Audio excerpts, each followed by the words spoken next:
Good evening. Welcome to our study tonight. Before I begin, let me give you just one announcement. Next week, we won't be having any study. I have to go to MD Anderson. Again, we covet your prayers and thank you for all the times you've been praying for us. And we'll keep you informed. I'm not sure of the exact schedule, but we'll make sure we keep you informed week by week. Let's get right into in the news. Let's talk first about the New World Order. And that man you may recognize. This article says, echoes of Ezekiel 38.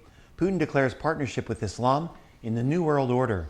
As Europe and America unite in sanctions against Russia, Putin is actively courting allies and trading partners. So when Putin traveled to Iran to finalize the gas and drone deals, he also visited Turkey's President Recep Tayyip Erdogan. So why should we care that Vladimir Putin has been meeting with Iranian and Turkish leaders? And again, you've heard me say this before, but I want to continue to reiterate it because it continues to be in the world news. Because more than 2,600 years ago, the prophet Ezekiel warned us of a future time when a vast coalition of nations would attack Israel. The leader of this coalition is a man known as Gog, the ruler of Magog. In Ezekiel 38 verse 1, that's why this invading force is known as the Gog and Magog coalition. According to Ezekiel, this alliance will send an overwhelming force to invade Israel in the last days. And today, for the first time in human history, we see this alliance forming. Which nations does Ezekiel describe? Well, the Magog, Rosh, Meshech, Tubal, Persia, Cush, Put, Gomer, and Beth Togarmah. Now, you're not going to find those on any map, so I'm going to give you an update of what they are. Rosh is Russia today. Magog is Kazakhstan, Uzbekistan, Turkmenistan, Kyrgyzstan, Tajikistan, and Afghanistan. What makes you wonder where Stan was. Persia is Iran, Cush is Sudan, Put is Libya, and Meshech, Tubal, Gomer, and Beth Togarmah are Turkey. It's been centuries since Ezekiel first recorded these prophecies. Yet this alliance has never existed. It certainly hasn't invaded Israel, but now, today, we see it coming closer and closer. Putin's trip to Tehran to meet with Iranian and Turkish leaders should be of particular interest to those who study Bible prophecy. Why? Because until recently, these three nations made an unlikely alliance. First, these three nations have never been aligned in all of human history. For the most recorded history, Russia and Iran had a turbulent relationship with little cooperation. In fact, Ayatollah Khomeini deemed Islam incompatible with the atheism of the Soviet Union. But in recent years, Russia's ties with both nations have strengthened following the death of Ayatollah Khomeini. So when will this all happen, this war? The Bible says it will come in the latter days. Ezekiel 38:8. The original Hebrew word in this verse is akarith, which means after part or latter part or close to the end. In other words, the alliance will form in the last days just prior to the return of Jesus Christ. This is confirmed again when Ezekiel reveals the Russian leader's thoughts. Gog says to himself, I will attack the once abandoned cities, now populated with the Jews who returned from exile among the nations. Ezekiel stresses this fact again and again when he says the invasion will occur, quote, after Israel's people have been gathered from among many nations. So while we wait for that moment, the military forces of the three most powerful members of the Gog and Magog alliance, Russia, Iran, and Turkey, are now cooperating in Syria. This puts their joint military forces right on Israel's border, and not just any border, Israel's northern border. This is where Ezekiel said the invading force will come from, north of Israel. Is it a coincidence? Again, I don't think so. Never in history have these three nations formed an alliance. Now, they're all stationed directly to Israel's north. The stage is now set for the fulfillment of Ezekiel chapter 38 and 39 and the prophecies therein. Turkey has made a strategic choice to align itself with Russia and Iran. Eventually, Russia, Iran, and Turkey, and other nations in the Gog-Magog alliance will send an overwhelming invasion force against Israel to the north. And when they do, God will destroy them and display his power and glory for all the nations to see. That's Ezekiel 38:23. It's one more sign of how close we are to the second coming of Christ. As we continue to talk about the end times, let's talk about this article this week. Preparing the way for Antichrist. Civil unrest set to surge worldwide. Soaring food, energy, and shelter inflation have led to what could be a new era of civil unrest worldwide. Unrest has been observed in Sri Lanka, Peru, Kenya, Ecuador, Iran, and Europe. New research forecasts a broader wave of discontent just ahead. Rockefeller Foundation President Rajiv warned that, quote, a massive immediate food crisis is nearing. The UN said this summer that the world is, quote, marching towards starvation with an increased likelihood of civil unrest and political violence.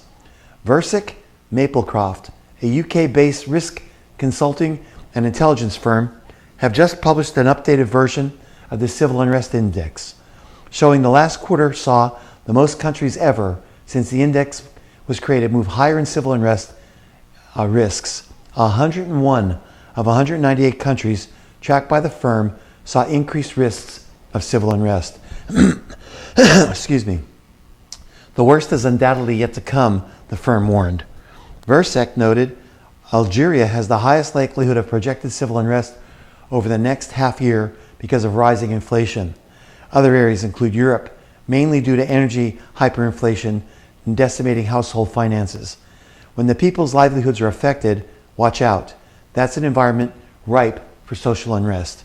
More than 70,000 Czechs protested over the weekend in Prague, the capital, demanding the ruling coalition take a neutral stance on the Ukraine war to ensure energy supplies from Russia aren't cut off ahead of winter. And Russia can do just that. They can cut off the gas reserves to most of Europe. And I wouldn't put it past Putin as he tries to gobble up the world. Bosnia and Herzegovina, Switzerland, Netherlands, Germany, and Ukraine are all among the states with the biggest projected increase in risk, the report said. Only a significant reduction in global food and energy prices can arrest the negative globe trend in civil unrest. The question also remains if central banks can arrest inflation with the most aggressive interest rate hikes in decades. If not, then most experts expect the next 6 months are likely to be seen even more disruptive than earlier this year. We are watching civilization crumble all around us. We are rapidly plummeting into an abyss of anarchy, madness, and chaos, and the days ahead are not going to be pleasant. Many Bible prophecy scholars speculate that such worldwide anarchy could open the door to civilization crying out for someone to save us from ourselves. Instead of looking to God, society will turn yet to another politician who will offer promises of peace and solutions to the world's problems, but instead it will begin one of the most terrible times in all of world history. Period is known as the tribulation period. It will last for 7 years, and it'll be instigated by the one known as the Antichrist. The book of Revelation describes this coming period of time in detail. If you'd like a lot more information on that, we do have a study called Revelation Revisited on YouTube right now. Let's go a little bit further and talk about this. Head of the new IRS Armed Enforcement Wing targeted pro-Israel and conservative groups. So we know that critics have slammed the passage of the $430 billion Inflation Reduction Act, which is not reducing it at all, during an inflationary period, claiming it will do precisely the opposite of what its name implies. But in addition to the cost, the program will add 87,000 new agents to the Internal Revenue Service. And the newly appointed head of this not-so-small army of tax agents has a track record of partisan operations. The new law allocated roughly $80 billion in new spending for the IRS. The exact number of employees to be hired and their function is not yet known. The largest increase in the IRS resulting from the Inflation Reduction Act would be in enforcement, which would increase their current enforcement efforts by 70%. Many people are concerned about the White House beefing up the IRS. The concern grew when it was announced that Nicole Flax was chosen to lead this new centralized office. I'm going to paraphrase what the rest of this study says, or the rest of the article says. Nicole Flax was very, very instrumental in the last targeting of conservative groups that was done by the IRS by the Obama administration. And those groups that were targeted were denied 501c3 claims. They were denied their status. They were targeted for audits. And now this Nicole Flax, who was a subsidiary in the last IRS crackdown, is now heading this new operation of 87,000 new IRS employees. No doubt they're going to come after conservatives, those who support Israel, those who believe against abortion, pro-lifers. They're going to go continually at them, and that's what their target's going to be. So Biden is taking whatever Obama did and he's putting it on steroids. And so we're watching again politics being used to try to control the masses. Let's go a little bit further and give you some more economy news. And again, it's not too good.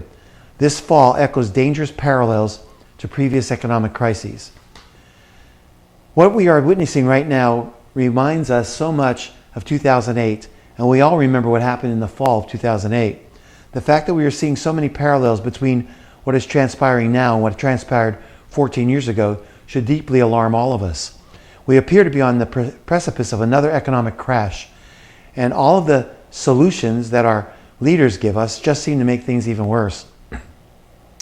The following are 12 numbers that show that we are getting dangerously close to an economic crash as the fall of 2022 approaches. Number one, the government is telling us that the unemployment rate only went up 3.7% in August. 2, according to John Williams of shadowstats.com, if honest numbers were being used, the real rate of unemployment in the United States would be just over, you ready for this? 24%. Third, about half of the U.S. companies say they'll be eliminating jobs within the next 12 months. 4, the government is telling us that the inflation rate in the United States is only 8.5%. 5, according to John Williams of shadowstats.com, if the rate of inflation was still calculated the way that it was calculated back in 1980, the real rate of inflation would be somewhere around 17% right now. 6, at one company, the number of Americans taking out short-term loans for groceries has nearly doubled this year. 7, 1 out of every 5 home sales in the United States dropped their asking price last month. This is more evidence that home prices are starting to rapidly move in a downward direction. 8, sales of previously owned homes were about 20% lower this July than they were last July. 9, one recent survey found that 3.8 million Americans believe that they could be evicted from their homes within the next 2 months. 10, according to the National Energy Assistance Directors Association, approximately 20 million U.S. households are currently behind on their utility bills. 11, the Dow Jones Industrial Average has fallen for 3 weeks in a row. 12, in August, a whopping 2,150 corporate executives sold off shares in their companies, and they're trying to cash in while they still can. Gustavo Arnai was one of the corporate executives who recently sold off large amounts of stock. Now he's dead. The man who jumped to his death from the 18th floor of the famous Jenga Tower in Lower Manhattan's Tribeca neighborhood Friday has been identified as Bed Bath & Beyond's executive. Gustavo Arnai, 52, was the chief financial officer of Bed Bath & Beyond, a company that's been going through struggles of late due to high inflation and a sagging economy. The company announced plans to close 150 stores of its roughly 900, lay off 20% of staff just 2 days before Arnai's death. He reportedly sold over 42,000 shares in his company, often identified as a meme stock, for $1 trillion just over 2 weeks ago, according to Market Beat. It appears that Arnai was involved in a pump and dump scheme and may have decided that he didn't want to spend much of the rest of his life locked away in prison. He was the subject of a class action lawsuit alleging that he and majority shareholder GameStop chairman Ryan Cohen had artificially inflated the company's value in a pump and dump scheme. Gustavo Arnai, 52, and Cohen are listed as defendants in the class action lawsuit filed last month in the United States District Court for the District of Columbia. Sadly, I think that we'll see quite a few more people jumping off buildings before this whole thing is over. Because most Americans wouldn't do such a thing. Most Americans will just suffer through whatever comes, even as their standard of living is being systematically destroyed. In fact, one recent poll found that only 36% of all parents will be able to pay for everything their kids need to go to school this school year. Are things really this bad? If so, what will conditions be like 6 months or a year from now? 2023 is less than 4 months away, and the stage has been set for an economic implosion of absolutely epic proportions. Do you remember the extreme pain that our nation went through in 2008 and 2009? Many believe that is what is ahead and even worse. The greatest debt bubble in history of the world is starting to burst, and central banks all over the globe are starting to panic. I wish I could give you better economic news. Unfortunately, we can't. And many of you have gone to stores, know what that is, those empty shelves. U.S. food production just keeps getting slammed by one disaster after another. You've probably noticed that food prices just keep going up and up at the grocery store. Many people believe that this is just a temporary phenomenon, and those people would be wrong. In fact, things are really going to start going haywire when a lot of the food that is supposed to be on our store shelves in 2023 doesn't show up. Of course, the reason that food isn't going to be there is because it isn't being grown in 2022. This summer, food production in the United States is constantly being slammed by one disaster after another, and it's going to deeply affect all of us in the months ahead. The endless drought that is scorching crops all over the western half of the nation is one part. Corn and soybean yields will be way down in 2022. Drought is shrinking crops from the U.S. Farm Belt to China's Yangtze River Basin. The latest warning flare comes out of the American Midwest, where some corn is so parched that stalks are missing ears of grain and soybean pools are fewer and smaller than usual. In one form or another, by the way, corn and soybeans are in thousands upon thousands of products that Americans consume on a daily basis. If the supply of corn and soybeans is way down, that means that prices for many items, a lot of items, a great deal of items, will be way up. Ranchers are selling off their herds while they can, and that has helped keep short-term meat prices stable right now. But the size of our national cattle herd just keeps getting smaller and smaller. That's going to mean much higher beef prices in the years ahead. Sadly, those in the western half of the nation aren't going to get any relief anytime soon. More than 55 million people are currently under heat alerts from Southern California through San Joaquin Valley and into portions of the Northwest, including 20 of the most populated cities up and down the West Coast. Temperatures could exceed 110 degrees Fahrenheit in parts of the Southwest. Meanwhile, we're witnessing historic flooding along the Mississippi River. The lower Mississippi Delta saw more than 1 foot of rain between August 21st and the 25th, and flash flooding will affect some agricultural commodities in these areas. Some crops that were wiped out were literally just about to be harvested. Fish are being killed in vast numbers by an algae bloom that has suddenly erupted along the West Coast. This is the very first algae bloom that has ever been recorded in San Francisco Bay. Bay keepers reported that hundreds of dead fish were visible Sunday at Oakland Yacht Club. There has been also yet another fire at a food production facility in the United States. This time, it was a poultry business in Montebello, California. In recent months, there have been dozens of fires at food production facilities in the United States. Makes you wonder what's going on. Global leaders keep telling us that there'll be food shortages in months ahead. So I'd like to tell you that there's good news on that horizon, but unfortunately there are not. Let me go on a little bit further and talk about war in the article that hit this week. In Iran, it's all about breakout time. In the winter of 2013, the Middle East was captivated by the then U.S. Secretary of State John Kerry's shuttle diplomacy. Watching him hop from Ramallah to Jerusalem to Amman over and over again, Kerry was on an obsessive mission to bring peace between Israel and the Palestinians. But history suggests that peace efforts in this region culminate with war. Let me repeat that. Every time there tries to be a peace effort in the Middle East, war breaks out. It was only Americans' latest futile effort at understanding the region. An inexhaustive list includes his failure to support the Shah of Iran during the Carter administration, President George W. Bush's illusion that toppling Saddam would usher in a prosperous Iraq, Condoleezza Rice's insistence that the Palestinian Authority conduct elections that ultimately led to the Hamas takeover of Gaza, and Barack Obama's Cairo address in 2009, as well as the decision to side with the protesters who wanted to take down the then President Hosni Mubarak 2 years later, which paved the way for the Muslim Brotherhood's rise to power. Over the past 18 months, the world has been watching the United States play another match of regional tennis. The nuclear talks with Iran. Tehran and the West have each been hitting the ball back and forth. Both sides prefer this process to play itself out forever, very much like an inclusive sporting event. Let me just tell you a little bit that this article says. What Tehran is doing is they're going back and forth to the negotiating table, rejecting things that we're saying, demanding other things. They know exactly what they're doing. By all reports, they're about, and get this right, 2 weeks away from a nuclear bomb. 2 weeks. I didn't say 2 months. I didn't say 2 years.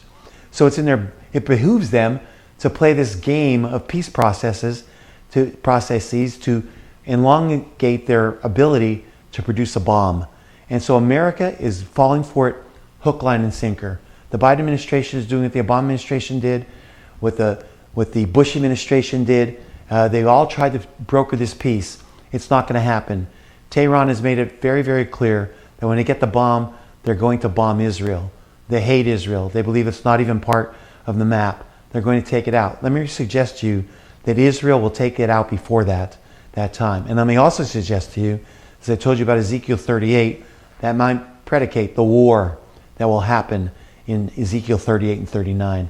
We are watching all the pieces fit together. If you know Bible prophecy, you should have chills right now, knowing that this is exactly what's going on in your world. 2 weeks, imagine. I don't believe Israel let it happen. Let me go on a little bit more in moral decay. You'll see this graphic that's up there. It's called the genderbread person, a gender identity. Welcome back to school. Which of the 8 different gender identities are you? You heard me right, 8. America's public schools have never been worse than they are right now.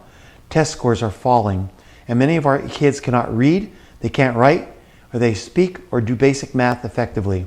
As a result, each level of education has had to be dumbed down because each year the next incoming class is woefully unprepared at the previous level. This is one of the big reasons why many tests these days require only answers that are true or false or multiple choice. Our kids are simply not equipped to handle much more than that. This is true even at college level. This week we learned that test scores for our 9-year-olds have declined dramatically since the beginning of the pandemic. Whatever we're doing, it's clearly not working. Over the past couple of years, there's been a mass exodus out of public schools. And that is actually a really good thing, because we have gotten to a point where homeschoolers substantially outperform public school students on standardized tests. There has also been a mass exodus of good teachers, and as a result, many public schools around the nation are now facing severe staffing shortages. For example, in Arizona, they've actually been importing teachers from the Philippines in order to plug the gaps. After 2 years of weathering pandemic, health concerns, learning loss, and intense public scrutiny, teacher burnout is surging nationwide. But this is what we get for allowing the left to completely take over our system of public education. They have done things their way, and now we have a giant mess on our hands. Instead of teaching our kids to read, write, and speak, and do basic math, these leftists are relentlessly pushing their twisted social agenda. A perfect example, in California, one school district is now teaching high school students that there are 8 different gender identities and 10 different sexual orientations. A California district called Newport Mesa's health education textbooks claim that there are over 10 sexual orientations and 8 genders. The Newport Mesa school district's curriculum also said that there were 10 different sexual orientations, including androsexual, polysexual, scoliosexual, I don't even know what that is, demisexual, and genosexual. Are you kidding me? By the way, I had to look up what scoliosexual means. It apparently means attraction to people who are transgender or non-binary. When they were asked about the textbooks, they said, we use a state-approved health curriculum with select modules taught by credentialed teachers. In other words, they're saying that this is perfectly okay because the same curriculum is being used all over the state. Isn't that wonderful? At the University of Michigan, there are now 126 diversity bureaucrats, and they are collectively make $15.6 million each year. These are diversity bureaucrats. How is it possible? Well, this is one of the reasons why tuition costs have soared to the stratosphere. Most Americans have no idea it's going on.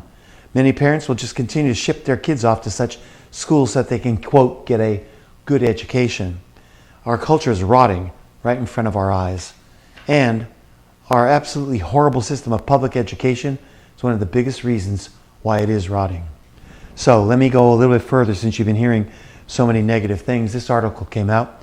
Why are so many bad things happening to America in 2022? Have you ever wondered that? Why we keep getting hit one thing after another? Our economy is imploding.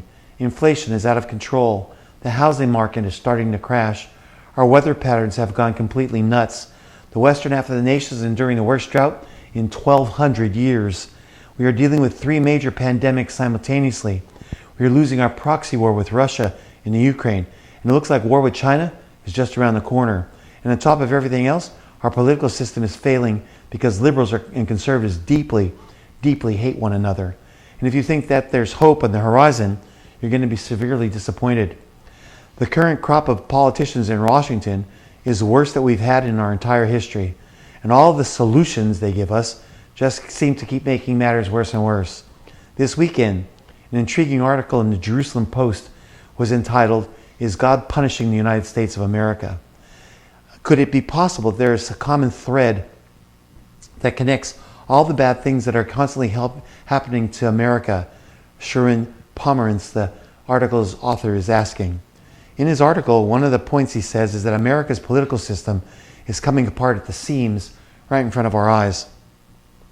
Politically, whether people want to admit it or not, the country is in the midst of a civil war, though we haven't taken up guns yet on one side or another. There is so much politically motivated hatred in our country today. Liberals deeply hate conservatives, and conservatives deeply hate liberals. It would seem that it's only a matter of time before the entire system shatters. On another note, Pomerantz believes there is no coincidence that our weather patterns have gone totally haywire, that our nation is being constantly hit by one natural disaster after another. Then there is the weather. On average, the U.S. experiences fewer than 1,500 tornadoes a year. Through June, there's already been 940 reported tornadoes, which means the country is on track for over 2,000 tornadoes this year, or a 33% increase on a year-by-year basis. The nightly news out of the U.S. for the past few months shows tens of millions of people under extreme weather risk every day, often in 3 different areas of the country simultaneously: the upper Midwest, the East Coast, and the southeastern region. In the West, a long period of drought has been drying up reservoirs and spawning massive forest fires. An endless supply of chain-related food shortages force people to adjust their grocery lists, another essential ingredient in becoming scarce. Along with avocados, cream cheese, chickpeas, and olive oil, the supply of tomatoes is starting to dwindle. Due to this shortage, the price of byproducts like ketchup, salsa, and spaghetti sauce have started to surge. California, which grows a quarter of the world's tomatoes, is in the midst of a historic drought that has stoked massive wildfires while drying up reservoirs. It has also become a major threat to the agricultural industry. Our politicians in Washington have gone on the most dramatic borrowing and spending binge in human history, and the experts at the Federal Reserve pump billions of fresh dollars into the financial system. Of course, that was going to cause inflation, and now we have a colossal mess on our hands. The Federal Reserve is recklessly hiking interest rates in a desperate attempt to battle inflation that they created, but everyone knew that this would inevitably cause a housing crash, and it's already begun. The plunge in home sales is just stunning. If the feds keep raising rates, things will get even worse. Meanwhile, we find ourselves battling 3 major pandemics all at once. COVID is still with us and will be with us for many years to come. If that wasn't bad enough, a bird flu pandemic has erupted this year, which has resulted in tens of millions of our chickens and turkeys being wiped out. On top of that, a new monkeypox outbreak continues to spread at exponential rate all over the planet. Is it just some sort of bizarre coincidence that we are now facing 3 major pestilences simultaneously? We are now deeply involved in a proxy war with Russia and the Ukraine, and it's not going very well. And if both sides continue to escalate matters, we could eventually find ourselves in a nuclear conflict with Russia, which would have the potential to ultimately kill billions of people. Could it be possible that all these things are happening at this specific moment in human history for a reason? And could it be possible that we were warned in advance that all these things would be coming? The author quotes the Bible and prophecy.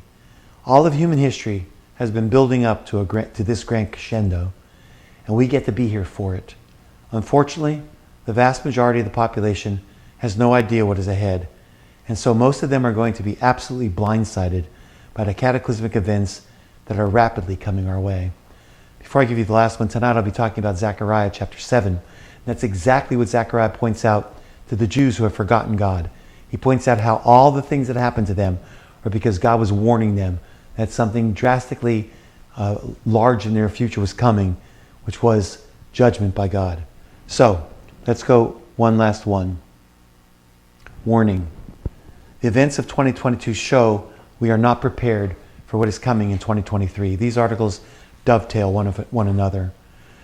At this moment, the vast majority of the population is completely and utterly unprepared for what is ahead of us. And this is one of the reasons why I give in the news. Not because I like giving you woebegons and being the harbinger of bad news, but because we need to be prepared. My people perish for lack of knowledge, the Bible says. That's not going to happen on my watch. I'm going to tell you what's going on. Every day there are more signs in the news that global events are starting to spiral out of control. But instead of using the summer to get prepared, much of the population is partying instead. People should be using the window of opportunity that we have this summer to take action, because the months ahead of us will be filled with famine, war, pestilence, natural disasters, and severe economic troubles. Man, I don't know how much plainer that could be. Most people always think that they have more time to prepare, especially Americans. We put our heads in the sand until some crisis happens, then we panic.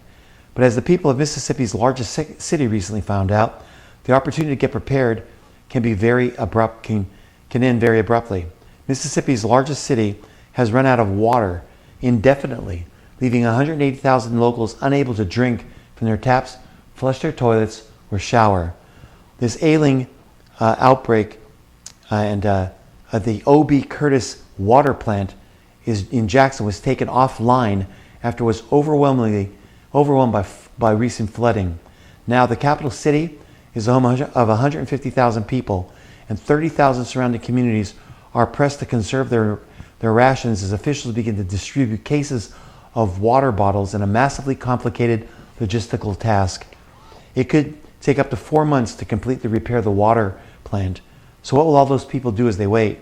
It is being reported that one prominent restaurant in Jackson is now being forced to spend $800 a day on bottled water. Restaurants in Mississippi's largest city are driven into the ground by a water shortage. Someday soon, the water may stop coming out of our taps. If that happens, what will you do? Most Americans don't realize that food supplies are also getting tighter here in the United States. Over and over and over, we're hearing about it. The food that isn't being grown in 2022 will not be on our store shelves in 2023. In fact, we're being warned that we could be facing a very serious shortage of tomatoes in the months ahead. It means, this is a different article by the way, it means products like ketchup and salsa and pasta, as I said before, and sauce could soon be in short supply in stores all over the country. But Joe Biden says that everything is just going to be fine. You believe him, don't you? We are in the early stages of the worst global energy crisis in our lifetimes, and energy bills are soaring into the stratosphere all over the planet. Just consider what is happening in Ireland. Over the past weekend, shocked Europeans, mostly in the UK and Ireland, have been posting viral photos of shockingly high energy bills amid their ongoing and worsening energy crisis. They're taking pictures of their energy bills and posting them online. Several of the posts were from small business owners. One such owner is Geraldine Dolan, who owns Poppy Fields Cafe in Athlone, Ireland, and was charged nearly 10,000 euros for just over 2 months of energy usage. That's 10,200 American dollars for only 2 months, $5,100 a month. Sadly, it's just the beginning. As energy supplies even get tighter, energy bills are going to go higher and higher. In Germany, some manufacturers have already chosen to halt production because of absurdly high energy bills. The Prime Minister of Belgium says Europeans will be dealing with this energy crisis in the next 5 to 10 years. Ouch. Here in the United States, residents of California are being warned that there could actually be widespread blackouts this week, right in the middle of a historic heat wave. The state is facing a prolonged late summer heat wave, with temperatures expected to reach as high as 115 degrees Fahrenheit in some parts, the National Weather Service said today. In a desperate attempt to conserve energy, California residents are being asked to set their thermostats at 78 degrees or higher. Whatever you can do to become more independent of the system is good, because our system is failing. That's all the bad news today. I thought I'd throw a little bit of good news in for you. This is a brownstone in Manhattan. It's on fire. And an Uber driver this week saw the fire. No fire engines were there yet. Asked his fare that he was taking to LaGuardia Airport. Man, that house is on, that brownstone's on fire. Can we go help? The fare said absolutely. They both rushed in and saved 2 people from that fire. So there is still good in America, thank God. That's in the news for tonight. I'm going to go.